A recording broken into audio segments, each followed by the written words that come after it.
Hi and welcome to Zurich, Switzerland. My name is Greg and today I will introduce to you my 5 mistakes I think that tourists often make when they visit this wonderful, although not capital city of Switzerland.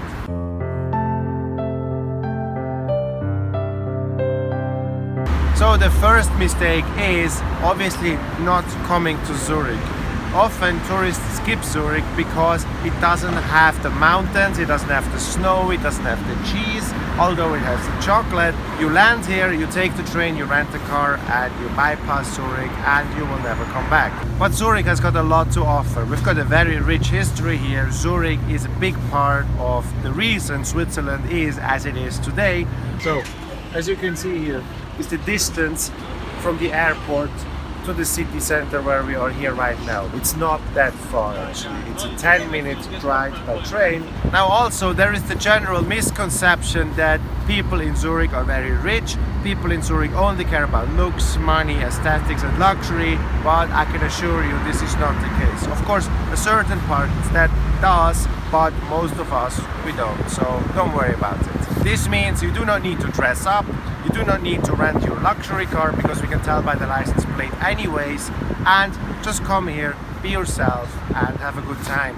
But when you visit Zurich, many people make this mistake. They only stay around District 1. As you can see here with the many stars, that's District 1. District 1 is sort of the old town, and you can tell by the way the buildings are. The buildings are very small. The buildings, the road or the alleys, are very narrow. Sometimes not even 2 people fit. So this is the old town. But Zurich is very rich in history. So this is what you will find around this area here. If you shouldn't visit only District 1, what should you visit? So you may not know about Zurich. Back in the day, maybe like 30 years ago, had a huge drug problem, and this problem affected this area here mainly, okay?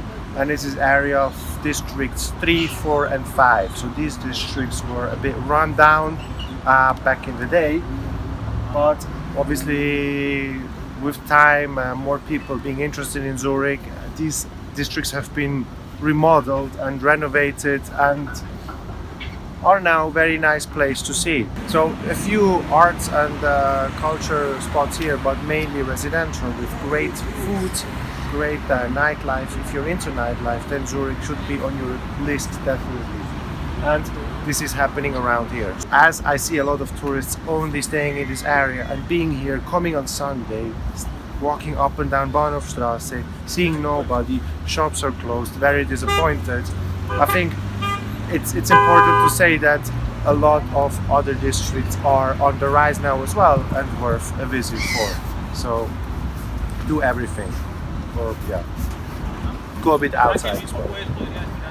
We see a lot of tourists that come to Zurich and eat at restaurants that only the travel guide or tour guide suggests, okay? These restaurants are in District 1, okay? One very famous one is next to Paradeplatz. There are 2 or 3 fondue restaurants in Niederdorf as well, which are very famous, but you can eat the same food at other restaurants as well and still have an authentic feeling. So you head to District 3, 4 and 5. There are wonderful restaurants as well, or maybe check out on TripAdvisor and sort of filter out these restaurants that you see in the travel guides, because other restaurants are just as good as well, okay? And one other example is, as you can see, we are here at Sachsenhüttenplatz. Sachsenhüttenplatz is next to the lake. It's near Bellevue, and around here there are some places where you can get takeout food as well. So if you would like, you see there's some chairs here, there are people around. Have some takeout, eat here like a true Zurich person. Also, if you like, you can have a bottle of wine here, that's absolutely no problem. If you would like as well, you can just go straight over to the lake and enjoy your dinner, lunch, breakfast, whatever it may be there. So take out around Bellevue, for example, the famous sausage at Sternengrill, okay? Although it's veal and pork, so if it's a religious problem for you, maybe not. Around there is a pasta place called Jink, which you could visit, or there's some pizza places as well, which you can take out your pizza. So the fourth mistake is visiting Zurich by car. Okay, there are several reasons for this. Reason number one is parking. Parking is very scarce, and in Zurich it can get very expensive. Sort of like the day parking rate in a park house, we call it. It's an off-street in building. You pay about 50 francs per day. On street, the maximum probably you can do in the city center is 2 hours, and you're not going to do anything in 2 hours and come back. So that's number one. Number two, there is so much traffic, it's not even funny anymore. Okay. Yeah, just this is also a point. You basically don't want to spend inside of the car all the time unless you have rented out a really luxurious rental car. So what do you do with the car? I suggest you come maybe 1 or 2 days before you leave again, and you drop your rental car, if you took one, at the airport, and then take a 10-minute train ride back downtown. That's it. And you save 100, 200 Swiss francs in rental car costs, just like this. So although it's not the best day to have this example, but many people would say that live here that you shouldn't come visit in winter, because normally in winter it gets very foggy, it gets very overcast for sometimes weeks at a time. Today is a bit an exception. We have wonderful sunshine and it's actually getting a bit warm, I have to say. So yeah, in January, February, maybe not the point for you to come to Zurich, but definitely if you plan to come, plan a couple of days in summer. Okay, the lake, beautiful, around the lake. People basically live for the lake here and the river. You can have a fantastic time here in summer.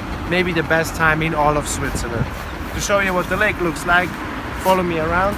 So it's January now. I had to get rid of my jacket because it's quite warm, and this is your pro tip of Zurich. If you come when the weather's great, because Zurich people, their mood is according to the weather, their life is according to the weather. So if the sun's out, they're out, good time, wonderful. Even in winter, as you can see here,